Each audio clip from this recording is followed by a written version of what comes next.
Hello,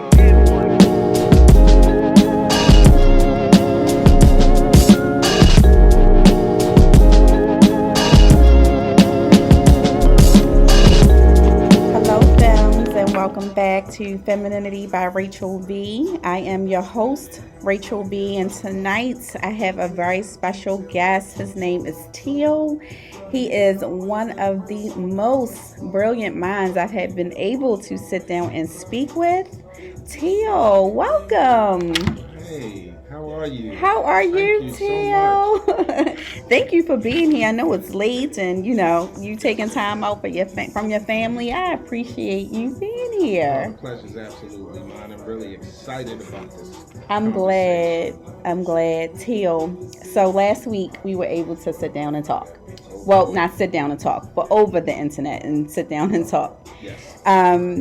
Tell us a little bit about who you are, how you got started, a little bit about your background, professional background, all of that stuff. All right. Well, my name is Subramaniam Teal. I was born in...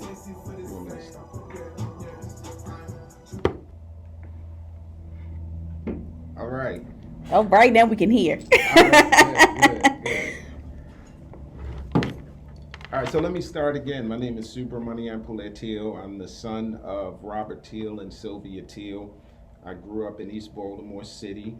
I'm an alumni of Baltimore City Public Schools, first generation college graduate, and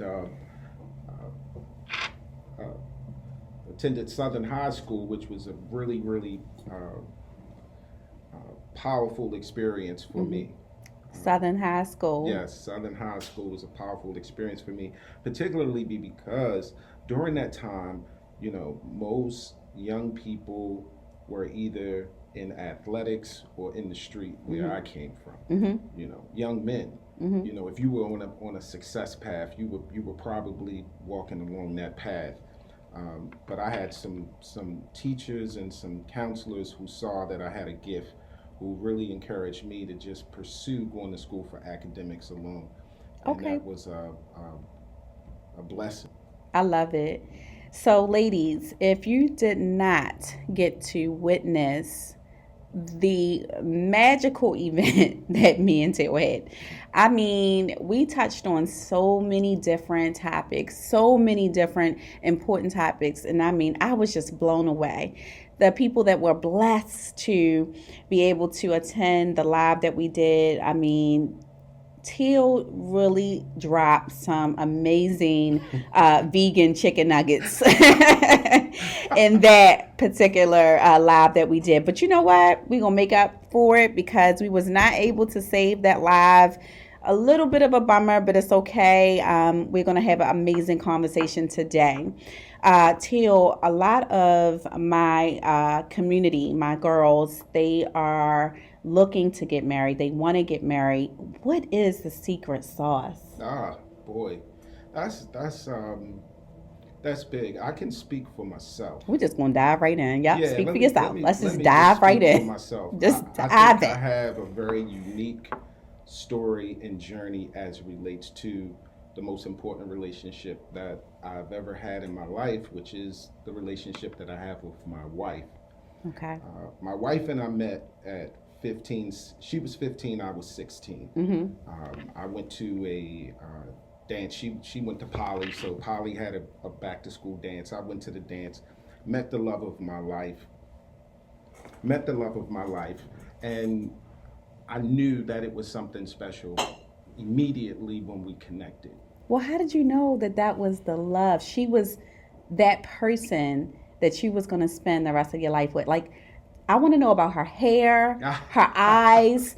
What did you notice? I want to know everything. That's a great inquiry because she was very beautiful. Of course, that's what got my attention. As a matter of fact, I was coming to that event to meet another girl. Okay. I was seeing for the second time. I met her down at Harvard in the 80s. So, you go down to Harvard in the 80s, and we hang out, we get each other's numbers and we exchange numbers. So I had met another girl down at Harvard, got a number, and my second time seeing her was to be at the Poly Disco. But when I got to the dance, she didn't look as good that evening as she did when I first saw her. So I opened my options and started doing I a know. couple of laps Okay. around the party, and then I saw my wife, and I Okay. stopped in my tracks. And so, you know, I made my approach, and we connected, and we began to dance the whole night.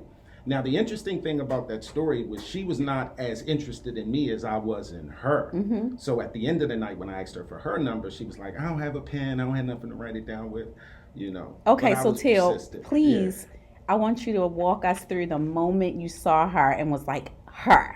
Okay. All right. So I'm doing laps around the party, right? This little move I got. I'm just doing laps Mm-hmm. around the party, and I'm just taking it all in, and I see her dancing with another guy, but it's about 3 to 4 feet of distance between them. So I'm processing. She's not really invested in this, Mm-hmm. you know. So I saw she had on these little Jordache jeans. This when Jordashes was out. Okay, okay. She had on these little Jordache jeans. You know, she had the little mushroom. It was like asymmetrical. Okay. You know, she had on her little hoop earrings. You know, she was, just had this beautiful caramel brown skin. I remember being captivated by the glow of her skin. And so I was just stuck. I was just literally standing there stuck. But beyond the physical thing, it was like this energy because she was dancing in somewhat of a contained way. It wasn't like she was really moving. It was like she was reserved and constrained in her good time. Okay. And for some reason that spoke to me. Class. Yes. Yes. She had yes, class. yes. Make note of that, ladies. Yes. So I made my approach, and again, we danced for the whole night, but she was not as open to giving me her number initially. And so, I persisted. She gave me her number. And then we began to talk on the phone. And that's really when I knew. Okay. So you spotted her. She was amazing looking. She was beautiful. Wasn't doing too much, ladies. He liked her. So, Yes. Teal, how long were you guys dating before you decided to take things to the next step? Were you guys dating, moved in together, or were you guys dating? And just, I want to know all of that. Okay. Because I feel like this is important. Right. All right. So let me try to connect the dots because my wife and I have been together for 35 years total. Okay. We've been married for 25 of those years. Okay. So I'm going back to the beginning. When we first connected, again, it's the phone. And so we're talking on the phone. I've always been a very introspective kind of, all right, what's happening beneath the surface? Not really interested in engaging in things that are surface level, like the obvious. Like Right. I like invigorating, conversation with somebody with some depth and that can explore different dimensions of a thing that's happening. I right? understand. So I always was heralded as the smart guy. So when I'm talking to her, I'm bringing up things that I think are maybe high level things and seeing whether or not she can move with me in the conversation. But she would match wits with me from a perspective that was one that I hadn't had much experience with. My wife is an electrical engineer, so she processes things with a level of technicality that I usually process things with at a soul level, not so much technical. So when she began to talk about, I want to eventually do engineering. This is why, I'm taking architecture, I'm doing this, design things, silhouette, the way things interact, how things work is, fascinating to me. So that fascinated me coming from East Baltimore. Like, what's engine? What is it? Right. I've never heard of anybody doing that, so that interested me. And so our conversations begin to spark from there. And as we begin to talk about, this is what I want to do. And I knew I wanted to go to college too, but nobody around me talked about going to college. So we had a similar kind of ambition from the very beginning, growing up in Baltimore City, wanting to go to school, wanting to pursue education and a career path. And we really, really bonded around that. And beyond that, I came from a family that was a very loving family, but it was a lot of tension in the house, right? It's a very tense, intense experience growing up in my family because we had a myriad of issues that most people experience. So, one of the things that I was always seeking as a young person was peace. Okay. Right? And it was hard to find peace in my immediate neighborhood and in my home. But when I was with her, I was at peace. You was at peace. Yes. She offered peace. That's Yes. nice. I love that. Yes. You have this look in your eye when you speak about her. I love that so much. Oh my God, that's so bomb. So Teal, tell me, how did you know that you would be able to provide emotionally and not just financially, but how did you know that you was going to be able to be a great husband? And how did you know that she was going to be able to be a great wife? Well, I knew that I knew that it was worth me trying to be a great husband. I'll frame it like that. It was worth me trying to be a great husband because I ultimately wanted my mom to have a great husband, and I saw my father having a very difficult time living up to her expectations as his wife, as well as mine as his son. Okay. So that created a dynamic in me and my dad's relationship, which me and my father have a beautiful, very closely connected and bonded relationship. But I found myself experiencing disappointment in my father's inability to be the man that I ultimately wanted for my mother. Right. Right? And so I also had a father who was a visionary. You know, he had a vision for my life, and my father had high expectations. And so in our father-son relationship, I felt like he set the bar higher for me than he did for himself. Okay. And so as I became, you know, I meet my girl at 16 at the time. Right. You know, so I'm in this process and transition from boyhood to manhood, and I'm seeing that I have an opportunity to demonstrate what I ultimately want for my mom, for my sister. I could not find that guy anywhere in my neighborhood. And it occurred to me, and you have to become him. Right. You have to become him. This is so important to you. This was resonating from within you. It came to you because it's for you to do. So that's what set me on that path, Rachel. I was really seeking to become a man who prioritized family. Right. Okay. Who built a legacy vision in concert with a broader vision for his family, which then his family becomes priority because everything he's doing for his family. Exactly. Yeah, because the family is the platform and the basis by which you launch from. So she became a part of that ambition organically. It wasn't anything we used to sit down and like talk about, but the more I was with her, the more I was enamored by her, the more I was inspired by her, the more I wanted to become what I felt like she deserved, which was what my mother deserved. You was inspired by her. I love that.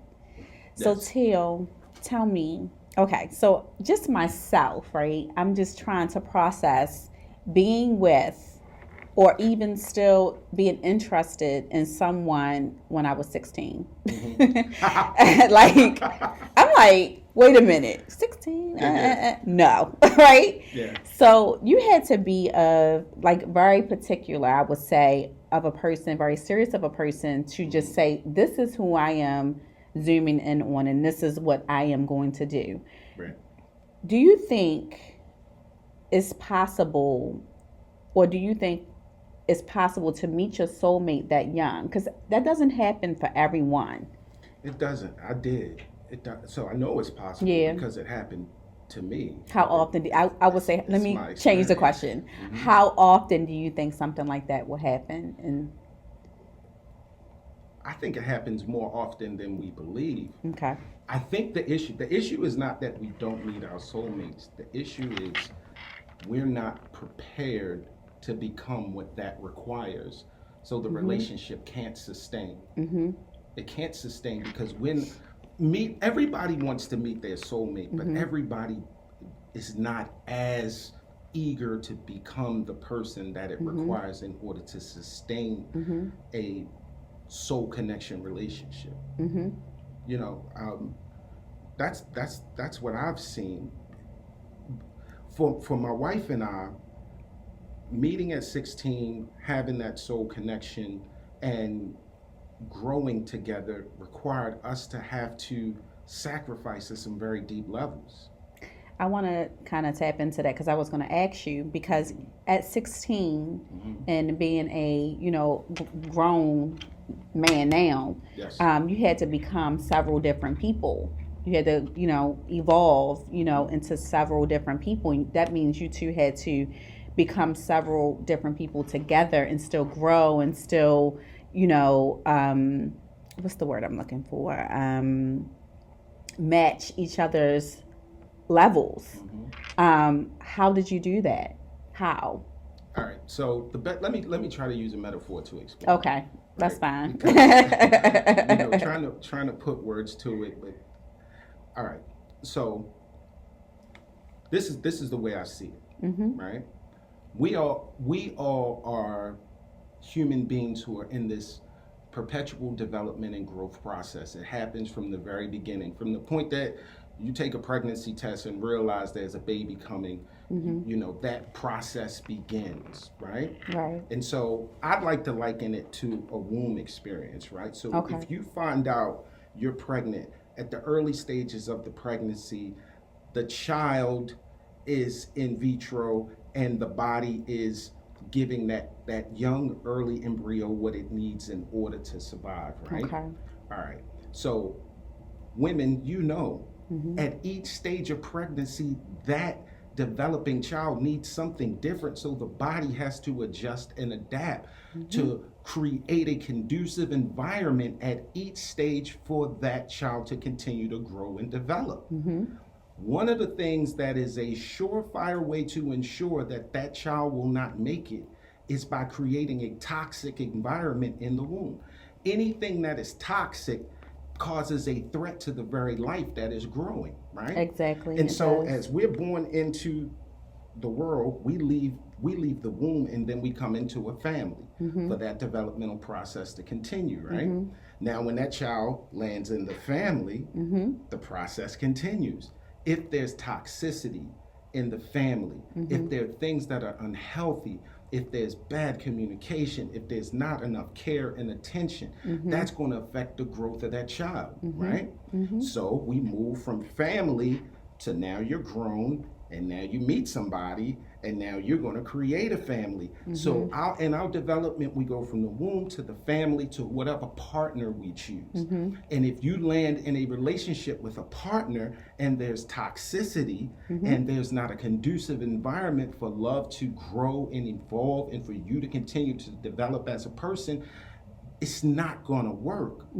What I understood and what my wife understood very early on was in order for us to maintain this very special thing that we had, which was an amazing love for one another, we had to make sure we kept our relationship clean and toxic free. Meaning this, and let me speak as a man. The way men bring toxicity into relationships is with anger, with insecurity, with men bring toxicity with not being honest, right? Not being able to tell themselves no. Okay. Poor self-discipline.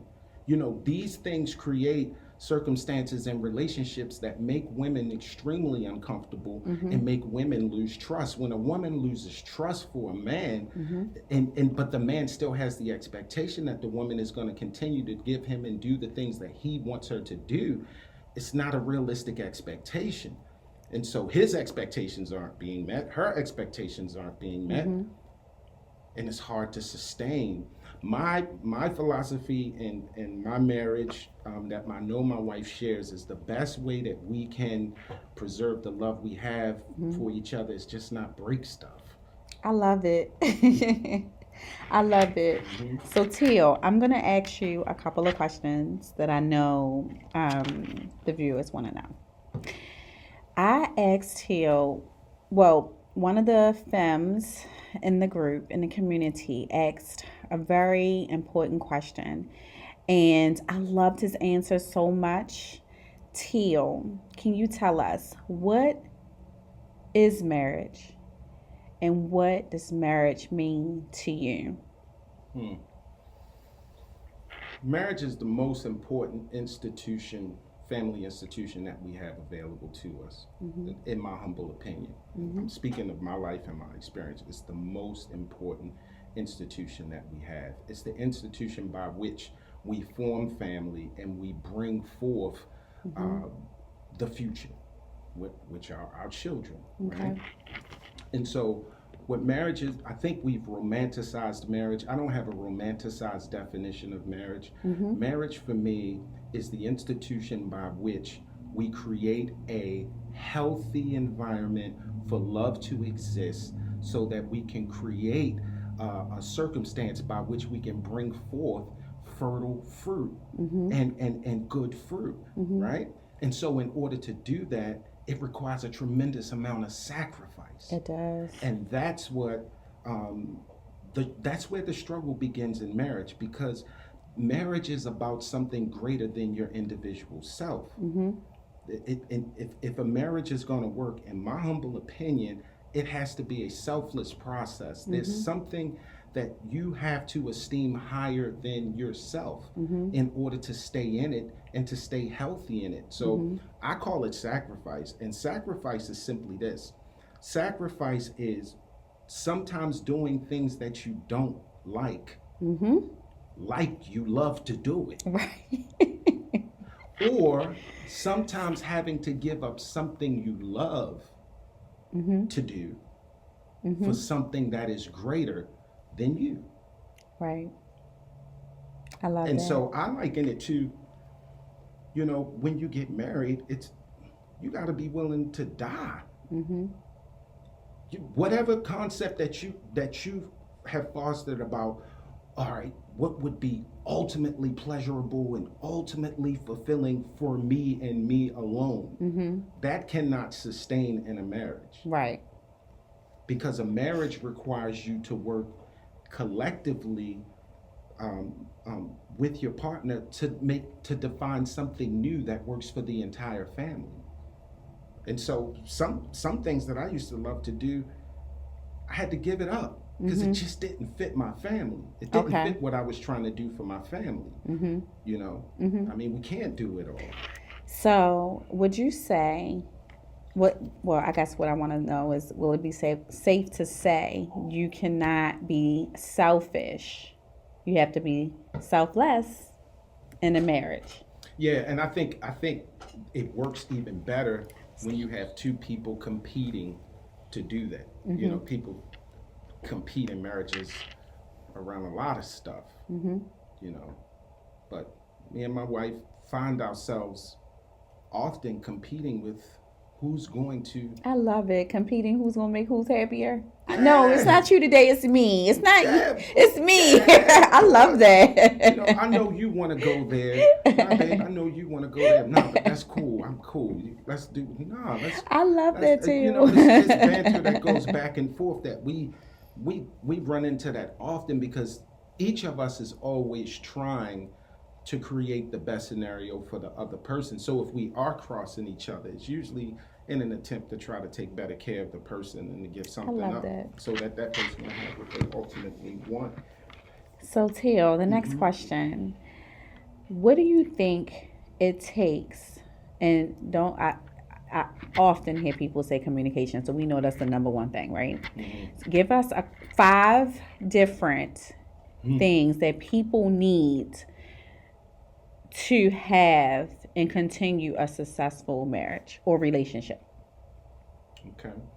One is respect. Respect, and I mean genuine respect. Right. And respect that's earned. And I say that because I talked about, like in the beginning, my wife and I having these conversations, and her perspectives and then my perspectives, and she was enamored by my perspective. I was enamored by her perspective. It brought something new to me. I was bringing something new to her. I saw her brilliance. She saw mine. That began to foster respect early. If we find ourselves partnering, we have to make a decision in our partnership. If she has a difference of opinion, I won't dismiss her because I have such a grand level of respect for her perspective that has, and the respect comes from me actually watching her live her life and knowing that she works extremely hard. She's serious about developing herself toward excellence and being excellent at whatever she sets her hands to. She's not just talking about it, you can see it. I mean, whatever my wife touches blossoms and grows. Whatever I give to my wife, she touches it and gives it back to me 2 times better than what it was when I passed it to her. So, I mean, a perpetual process of doing that, you develop a level of respect. Okay. And so with that respect, even if there's a difference of opinion, respect will balance it out. You know? Okay. Yeah. So that's one of them. Okay. We got 4 more. I got 4 more. I would say trust. Okay. Trust. And that goes back to an earlier point when I shared, I think it's a good idea to just work real hard not to break stuff. You know? And love is something that can only be revealed by time. Right. You know? I believe that. Our romanticized view of love is that you meet this, knight in shining armor, he comes through on a horse, you have this magical experience. That don't be happening. He rides away and the wind's blowing in your hair, his cape's billowing in the wind. That's a beautiful picture, right? But that's a moment. Yeah. Right? Apply that moment to real life. You gotta wake up. Somebody gotta cook, somebody gotta make the bed. Somebody gotta do that laundry, fold them clothes. You know what I mean? Pick the kids up from school on time. Somebody got to pay some bills. Somebody got to go to work somewhere and do something. We had a great night, and it was awe-inspiring. But life has a way of, tempering that. Yeah. And so now the pursuit is we got to get back to that shining night that we had. But there's what happens in between is the time that I'm talking about that truly reveals who we really are. I mean, if you really want to know a person, look at who they are in the midst of crisis. Yeah, I say that all the time. Yeah, that will tell you who a person really is. When things are going well with us and we laughing and we sipping wine and that's our good self. That's cool. But who you really are is revealed in crisis. Very true. It takes time to reveal that character. So I would say trust is so important because I want to know that when we hit those tough parts of life or when we hit those dark moments in life, I have a warrior standing next to me that we can go to war together with the world. And I know if I'm I got a frontal attack and I'm dealing with that. She's at my back. Ain't nobody getting me from behind because I already know. Right. I mean, she's been road tested through time. I've been road tested through time. With us having those experiences through real life, there's a trust that's developed that sustains. And then the real goal is to preserve that by not violating the trust. Right. That's what I mean by breaking things. So I have to be very, very careful and very, very cautious whenever I'm moving in the community and moving in my work, because I esteem my sisters extremely high. And I like to go out and have a time, and my wife and I are not always together. So I'm hypersensitive and hyper aware of, what's my proximity to any particular woman when I'm in public? Okay. What's my conversation? Where are my eyes? What's my eye gate? What am I doing with myself? I'm hyper conscious and aware of that because I am representing something greater than myself. I'm a married man. I have a family. I have a legacy that is expressed through the work of my hands in the business that we have and the healing that we're doing in the community. And everything that I'm doing and everything that I'm saying is a part of that.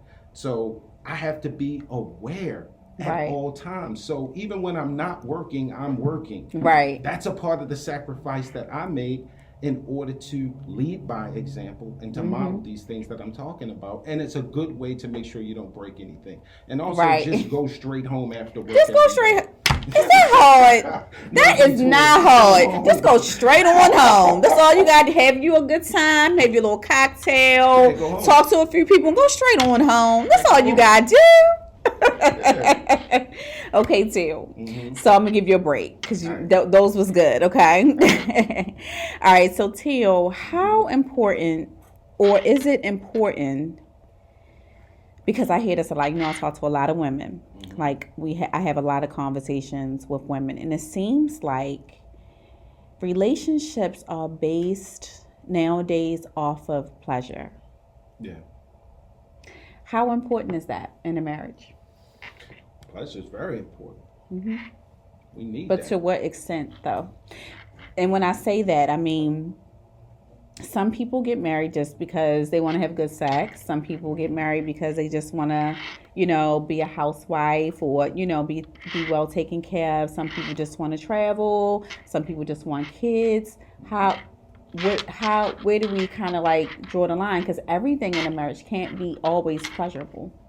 Yeah, well, I mean, it's going to come sometimes where sacrifice has to be made. I think we understand that. I think everybody understands no, that. They don't. No, let me say this. Let me say this. I think generally we understand as adults that it's not going to be pleasurable all the time. I don't think that's the issue. The issue is, can we sustain and be okay when it's not? That's the issue. There's the maturation from childhood to adulthood has a lot to do with pleasure. If you think about a child, all right, think about a child in their terrible twos. What's really going on there? They want their way. Yeah, they want their way. They want their way. They want to be able to eat candy. They want ice cream. They want to walk the mark. They want to take everything they see. They stimulate. They need their senses stimulated at all times. They need to be ultimately comfortable at all times. They want their way. They don't want to share. They want to keep it all to themselves. That is probably the most overt observation we can make of somebody that's constantly and consistently pleasure seeking. A 2-year-old. Okay. Right. Now, there is such thing as stunted growth and stunted maturation. Okay. Please explain. What I'm saying is sometimes you may have a 22-year-old woman or a 22-year-old man who hasn't evolved much beyond the terrible twos. Okay. They're stuck in childhood, but they're chronologically in early adulthood. Okay. The thing that separates a child from an adult is an adult is able to regulate and to self-regulate and to accept the reality that it's not always going to be my way.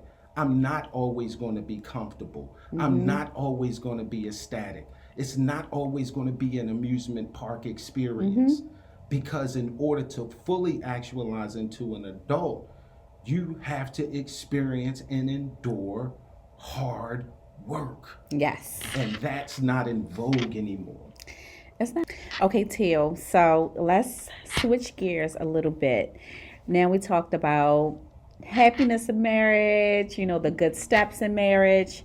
Now we want to talk about that thing that you were talking about, keeping everything good. But what if everything is not good? How does a person know when the marriage is not,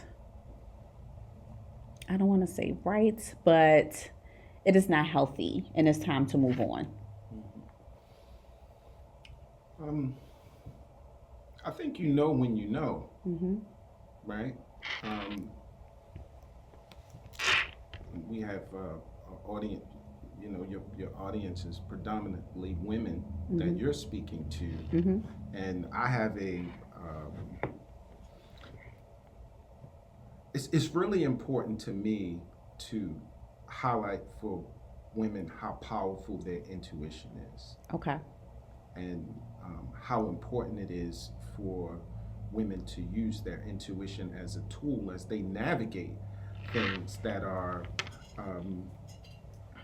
as important as family and marriage. And if you are feeling that you're in a situation that is unhealthy, it's likely because you're in a situation that's unhealthy. And I would encourage women not to talk themselves out of that,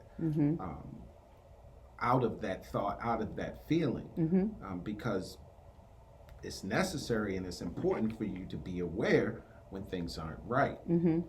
How do you know when it's time to end it? I don't know. You know, we all have different levels of tolerance for things. That's why I'm a strong advocate for not breaking things in marriages. But we all have different tolerance levels. That we all have relationships that exist in different contexts and have different circumstances that surround the marriage. I mean, if you're in a marriage that has no children, that's much different than being in a marriage that has children. You know, there's much more to manage in that situation, and there's much more to consider by the nature of children being a part of the family dynamic that you're partnering with your spouse to manage. So I don't have a straightforward answer or a you know, a one answer to that, other than I think it's worth paying attention to your gut.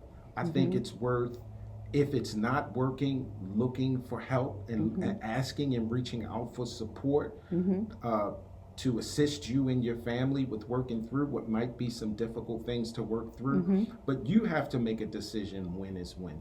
Right. I'm glad that you said that. Just recently, this actual month has been about, you know, relationships, healing, you know, just coming out of whatever you're coming from. And I kicked it off from, you know, just kind of going over what I had personally been through. I had been married for 9 years. In that relationship, a total of 19 years. Wow. And when I decided to walk away from the marriage, it was very, very hard for me because I didn't want to leave. I didn't necessarily want to leave, but I felt like it was, I had to look at my children because they was the most important things to me in this world. Yes. My 2 children. I have a wonderful, amazing daughter that's 21. Wow. And I have an amazing son that's 9. Beautiful. And although we had all of those things, beautiful home, all of the glitz, the glamour, all of that little stuff that people like, but I also felt like I didn't necessarily want to leave, but I had to for them.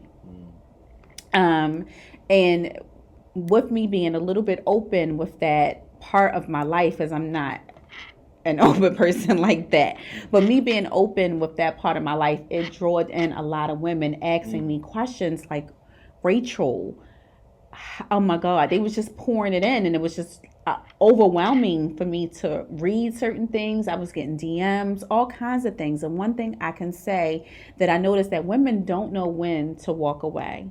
They don't know, they question themselves a lot. So you saying your intuition, a lot of women are questioning themselves like, should I stay? Should I go? Is this right? Is this not right? Can you tell my listeners some key things that they can pay attention to, like toxic things that they can pay attention to with reasoning? Because like you said, if you don't break it, you won't have anything to fix. But also, what if you've gotten into something that was already broken? Yeah, that's the case. Often, you know, we do walk into broken situations with broken people expecting a different outcome. And so it's hard to recover from that as well. But so the question is what to do when you see something is broken, or when you feel? So the question is, can you give my listeners some key points as to when something is broken, just broken? Okay, I'm gonna give you an example. Some people don't know that being verbally abused is not a good thing. It is something like someone else is doing that is not okay. Also, some people don't know it's not okay to be mentally abused. You know, some people just look at it like, oh, it's me, I did the wrong thing, or someone walking in, or your partner or whoever walking in a room and not speaking to you. That's abusive. But a lot of women don't know. They think it's okay because they have already went into a relationship or a situation where it was already broken, or the person is already broken, or the person probably needs help. Well, I'll say this to your listeners. If you just take inventory on what you ultimately want for your life, right? and then you try to reconcile that with what's actually happening. It, I mean, you can put together a little scorecard for yourself and see, you know, are you winning? Are you winning? are you? I'm sorry, Teal, to ask you this, but I'm telling you, they don't know. Are you moving?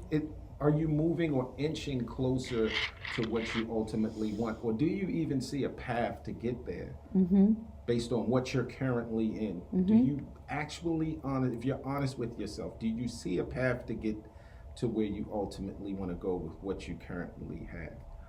If you cannot see that, as a matter of fact, not only do you not see a path to get to where you're trying to go, you actually feel like you're sinking and going backwards in order to hold on to something that feels like I should hold on. I mean, you might want to reevaluate and maybe step back and take some time with yourself to do, you know, a reevaluation. But you know, abuse is never good. It's never helpful. It's never going to have a positive outcome. Good. So if you are experiencing abuse, I would encourage you to do something immediately to get yourself to safety and to create a safe space for yourself, or connect with family, or even reach out to help to get support with that, because that's very dangerous. But sometimes, you know, verbal abuse or mental abuse can be kind of cunning. You know, it can be it can couch itself in, you know, that's just who he is. That's just how he acts. Or it could be a man. That's just how she is. That's because it goes both ways. Yeah, that's just her way. But your personality and your way is never justification to be cutting and abusive with your words and with your actions in relationships. So I think most of the time women know. It's just hard to face truth. Okay. Yeah.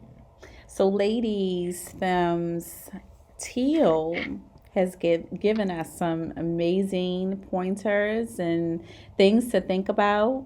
So I just want to recap really quick, because everything that I heard Teal say, you know, it's just been amazing. One, he said his wife is very supportive. Yes. I love that about him. He said that, you know, he just complimented her the whole time. And I really, really love that. You can just tell that you guys are so in love. I love that. Yes, but also, Teal says that, you know, they work together. They have grown together. What were some other things that you said that was really good? She inspires me. She inspires him. I am the man that I am today because of the inspiration that it's not like she was trying. She's the battery in the back. She was doing her, and watching her do her inspired me. So she's the battery in the back. Oh, absolutely. I love that. Absolutely. Who cooks? She do now. I used to. You used to cook? Child. I'm actually nice. I'm pretty good at cooking, but I haven't in a long time. You know? Okay, I like that. I like that. Teal, leave us with some things that you can tell the femmes. They are looking for relationships, healthy relationships. They are looking to heal themselves. Yeah. They are looking to become more confident. They are just looking to be successful in life. Give us some pointers. Yeah. Well, I'll say this. You know, this is one of the things that I've been observing and watching with my sisters. I would encourage you to reevaluate what your list of things that you really need are in a man. I would encourage you to reevaluate that list. Like, look at that list, and the things that we were talking about earlier, right? Like this pleasure thing.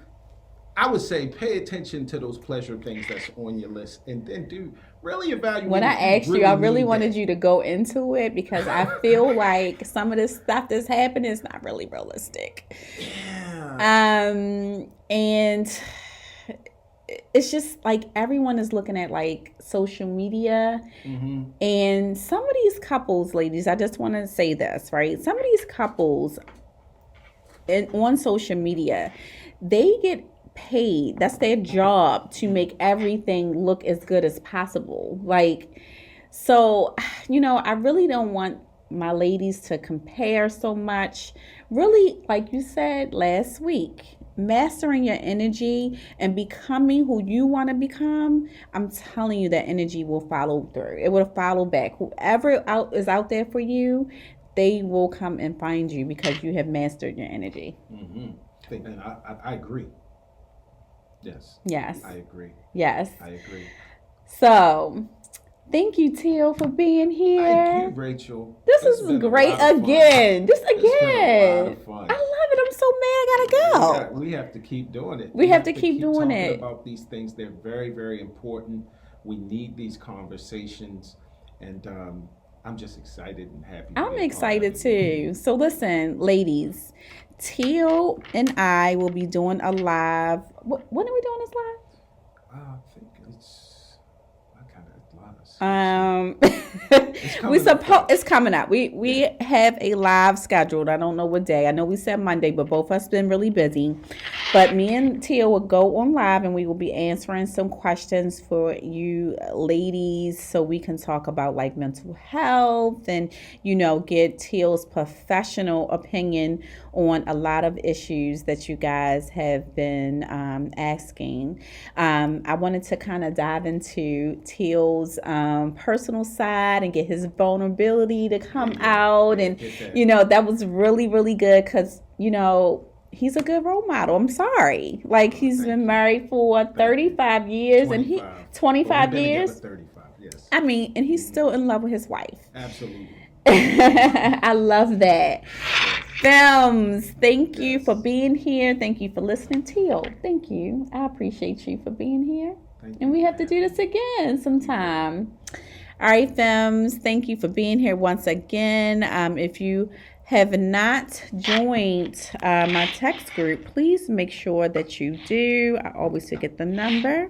So you want to text Femininity to, this number is 305-614-1916.